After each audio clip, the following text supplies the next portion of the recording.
أعوذ بالله من الشيطان الرجيم بسم الله الرحمن الرحيم ربي زدني علما ربي اشرح لي صدري ويسر لي أمري واحلل عقدة من لساني يفقهوا قولي।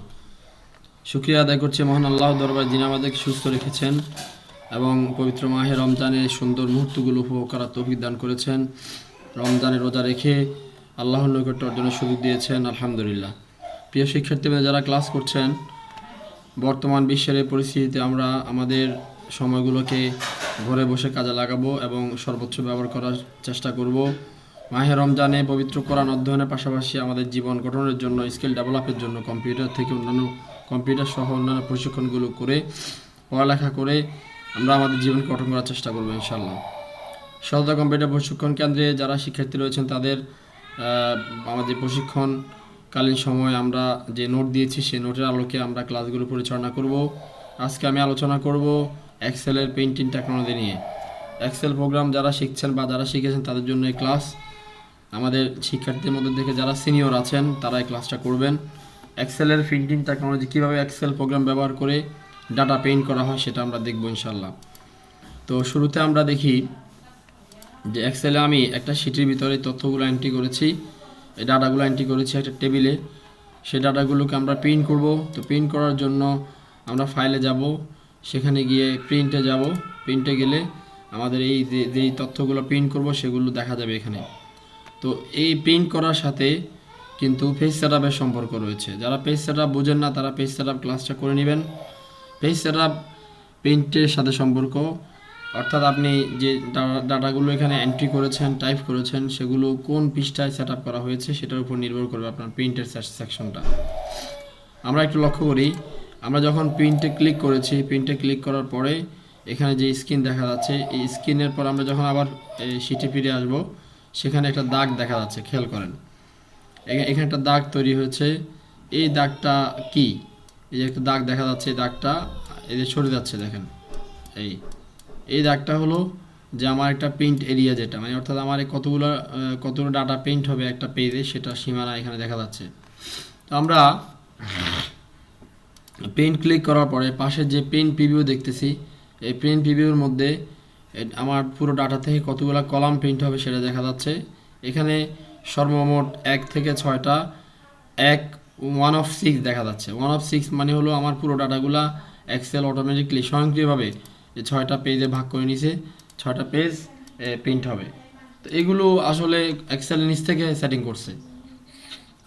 আমরা যদি এটাকে সেটিং করতে যাই, আমাদের মতো করে করতে চাই, তাহলে আমাদেরকে সেক্ষেত্রে প্রিন্ট সেট আপ করতে হবে। আচ্ছা, তো প্রথমে আমরা যেটা করব সেটা হলো আমরা পুরো ডাটাগুলোকে কিভাবে প্রিন্ট করব। যেমন এখানে প্রিন্টে গেলাম, যাওয়ার পরে এখানে 48 ওরিয়েন্টেশন আছে এবং ল্যান্ডস্কেপ আছে। আমি যদি ল্যান্ডস্কেপ দিই তাহলে দেখেন আমার পৃষ্ঠাগুলো কমে আসছে, যার মানে 1 of 5 আসছে। সব ডাটাগুলো এখন আমার 5 পৃষ্ঠার মধ্যে চলে আসছে, দেখেন, খেয়াল করেন। হ্যাঁ, 5 পৃষ্ঠার মধ্যে চলে আসছে। তো এটা এভাবে আসছে। আবার আমি যদি এখন স্কেলিং দিই, নো স্কেলিং এখানে আছে, যেটা print shits at their actual size.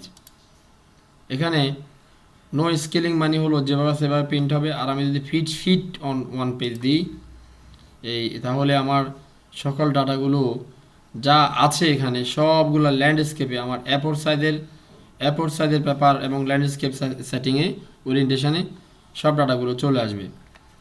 আর যদি আমি এখান থেকে লিগেল করে দিই, তাহলে লিগেল পৃষ্ঠার মধ্যে ল্যান্ডস্কেপে আসবে। আমি যদি এখান থেকে ওরিয়েন্টেশন 48 করে দিই, তাহলে আমার সবগুলো ডাটা একই পৃষ্ঠা লিগেল সাইজে 48-এ চলে আসবে, প্রিন্ট হবে। তো আমরা যদি এখান থেকে fit all columns on one page দিই, তাহলে আমার এখানে যতগুলো কলাম আছে সবগুলো কলাম আমার একটা পৃষ্ঠার মধ্যে চলে আসবে।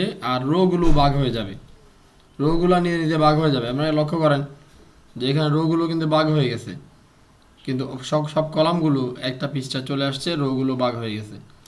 তারপরে fit all rows in one page যদি দিই, তাহলে আমার যতগুলো রো আছে এখানে সবগুলো রো একটা পৃষ্ঠার মধ্যে চলে আসবে, আর তখন কলামগুলোও অটোমেটিকলি একটা পৃষ্ঠার মধ্যে চলে আসবে। তাহলে এখানে একটা গুরুত্বপূর্ণ বিষয় আমরা দেখতে পারলাম, এই সেটিংটা এক্সেলের জন্য খুব ইম্পর্ট্যান্ট। যারা এক্সেল থেকে বিভিন্ন তথ্যগুলো প্রিন্ট করবেন ডাটা প্রিন্ট করবেন তাদের জন্য এই সেটিংগুলো খুব হেল্পফুল হবে, খুব কাজে লাগবে। কারণ যেহেতু এক্সেল ক্যালকুলেশন প্রোগ্রাম, হিসাব নিকাশের প্রোগ্রাম, হিসাব নিকাশের সফটওয়্যার, সেখানে আপনি যখন ডাটা এন্ট্রি করবেন তখন দেখবেন যে ডাটাগুলো অনেক বেশি হয়ে গেছে, এটা এক পৃষ্ঠা আসবে না, এটা এক পৃষ্ঠা আসার কোনো সুযোগ নেই। তখন আমরা স্কেলিং ব্যবহার করে এটাকে সেট করে নেব। তাহলে এখানে ইংরেজিতে লেখা আছে নো স্কেলিং, মানে কোনো স্কেলিং করার দরকার নাই, তারপরে কোনো মাপের দরকার নাই, অটোমেটিক এটা স্বয়ংক্রিয় মাপ যেটা। আর এটা হলো fit sheet on one page, পুরো শিটে যা লেখা আছে সব লেখাগুলো একটা পেজে চলে আসবে, যতটুকু ছোট হোক আর বড় হোক সেটা অটোমেটিক চলে আসবে। এটা আমরা তখন প্রিন্ট করলে দেখতে পাবো সব এক পেজে চলে আসছে। এখানে হলো সবগুলো কলাম একটা পেজে আসবে এবং সবগুলো রো একটা পেজে চলে আসবে। তো আমরা যেটা করতে পারি, আমরা সবসময় এক্সেলে প্রিন্ট দেওয়ার সময় আমরা এই 3 নাম্বারটা ব্যবহার করব। যদি আমাদের ডাটা বেশি হয় 3 নাম্বারটা ব্যবহার করলে সুবিধা হলো কি, যে 3 নাম্বার এই কমান্ডটার মাধ্যমে আমরা যখন প্রিন্ট করব তখন কলামগুলো একটা পৃষ্ঠা চলে আসবে এবং রোগুলো অটোমেটিকলি ভাগ হয়ে যাবে, আলাদা হয়ে যাবে এবং কলামগুলো একটা ডকুমেন্ট একটা পৃষ্ঠার মধ্যে চলে আসবে। আর এই লিগেল পৃষ্ঠা A4 পৃষ্ঠা এখান থেকে পরিবর্তন করা যাবে, যেমন A4 পেজ আমরা এখানে করতে পারবো আর লিগেলটা আমরা এখানে করতে পারবো, এটা সম্ভব। এভাবে সেটিংগুলা করা সম্ভব এখান থেকে। আচ্ছা, আরেকটা জিনিস হলো, আপনারা দেখেন আমি কিছু ডাটা যেমন 1 থেকে 16 পর্যন্ত আমার প্রিন্ট আউট করা লাগবে, বাকিগুলো লাগবে না। আমি এভাবে সিলেক্ট করব, করার পর আমি যাব পেজ লেআউটে, সেখানে যাওয়ার পরে একটা প্রিন্ট এরিয়া একটা অপশন আছে, প্রিন্ট এরিয়া দেখেন, সেখানে আমি সেট প্রিন্ট এরিয়া ক্লিক করব। এখন তো খেয়াল করেন 1 থেকে 16 পর্যন্ত আমি সিলেক্ট করলাম, ফাইলে গেলাম, প্রিন্টে গেলাম। তাহলে আমার এখানে যদি A4 পেপার সেট আপ করি, যদি এটা ল্যান্ডস্কেপে দিই, তাহলে আমার সবগুলো তথ্য খুব সুন্দরভাবে বড় আকারে খেয়াল করেন 1 থেকে 16 পর্যন্ত আছে, আর নাই। তার অর্থ হলো আমরা বাকিগুলোকে প্রিন্টের আওতার বাইরে রেখেছি, প্রিন্টের যে সীমানা এটার আওতার বাইরে রেখেছি আমরা। তো এটাকে আমরা ক্লিয়ার করার পর আমরা এখন দেখেন, যদি আমি এতটুকু সিলেক্ট করি, অর্থাৎ 1 2 3টা কলাম এবং 15টা রো আমি সেট করলাম যে আমি এটা শুধু প্রিন্ট করব। তখন প্রিন্ট করার সময় দেখেন, খেয়াল করেন যে আমার ওই লেখাগুলোই প্রিন্ট হচ্ছে এবং এটা খালি হয়েছে, আর কিছু কিন্তু প্রিন্টে দেখা যাচ্ছে নাই। তাহলে এই জিনিসটা খুব গুরুত্বপূর্ণ বিষয় প্রিন্ট করার ক্ষেত্রে, যে একটা শিটের ভিতরে যে তথ্যগুলো আমরা এন্ট্রি করব সেই তথ্যগুলো কতটুকু আমরা প্রিন্ট করব সেটা এখান থেকে নির্ধারণ করা যাবে সেট প্রিন্ট এরিয়ার মাধ্যমে। তো আপনি যখন প্রিন্ট এরিয়া সেট করবেন তখন আপনি এই কাজটা করতে পারবেন এখান থেকে। এটা সুন্দর সিস্টেম পদ্ধতি। আমরা এটাকে ক্লিয়ার করার পরে এখন পুরো থেকে প্রিন্ট হবে, পুরো শিট থেকে প্রিন্ট হবে। আচ্ছা, এবার আসেন এখানে যে তিনটা শিট আছে আমাদের, এখানে 4টা শিট আছে। 4টা শিটের সবগুলো শিট থেকে আমি 1 নাম্বার পাতা অথবা সবগুলো শিট থেকে আমি সবগুলো পেজ প্রিন্ট করব। যখন আমি প্রিন্ট করব তখন প্রিন্ট করার সময় কিন্তু আমার এখানে একটা কথা আসবে, প্রিন্ট অ্যাক্টিভ শিটস। এখানে খেয়াল করেন সেটিংসের এখানে আছে প্রিন্ট অ্যাক্টিভ শিটস, আর 2 নম্বর আছে প্রিন্ট এন্টায়ার ওয়ার্কবুক, 3 নম্বর আছে প্রিন্ট সিলেকশন। চমৎকার কাজ এগুলো। প্রিন্ট অ্যাক্টিভ শিট মানে আমি যেখান থেকে যেই শিটের ভিতরে আমি থাকা অবস্থায় যখন আমি প্রিন্টে ক্লিক করব সেটাকে বলা হচ্ছে অ্যাক্টিভ শিট। আমি এখন আছি হলো প্রিন্ট নামে একটা শিটে, যেটা প্রিন্ট নামে এটা এখানে আছে। তো এখানে থাকলে এখন এই শিটটাকে আমি প্রিন্ট যখন করব তখন আমার এইটাকে বলা হচ্ছে অ্যাক্টিভ শিট। আচ্ছা, আর যদি আমি মনে করি যে আমি সবগুলা শিট থেকে প্রিন্ট দেব, তখন আমাকে এখান থেকে প্রিন্ট এন্টায়ার ওয়ার্কবুক ক্লিক করতে হবে। তখন আমার এখানে যতগুলো শিট আছে সবগুলো শিট থেকে আমার ক্রমান্বয়ে একটা পর একটা প্রিন্ট হতে থাকবে। এই হলো চমৎকার পদ্ধতি প্রিন্ট করার ক্ষেত্রে, আমরা এই পদ্ধতিগুলো অবলম্বন করব। আচ্ছা, তাহলে মোটামুটি আমাদের প্রিন্ট সম্পর্কে আজকে ক্লাস আমি এখানে শেষ করলাম। এটা খুব সিম্পল একটা ক্লাস, কিন্তু আপনারা এটা গুরুত্ব সহকারে ভালো করে দেখবেন এবং এটা প্র্যাকটিস করবেন। যারা এক্সেল নিয়ে কাজ করেন তাদের জন্য এই ক্লাসটা খুবই গুরুত্বপূর্ণ। এটা অ্যাডভান্স লেভেল বলা যায়।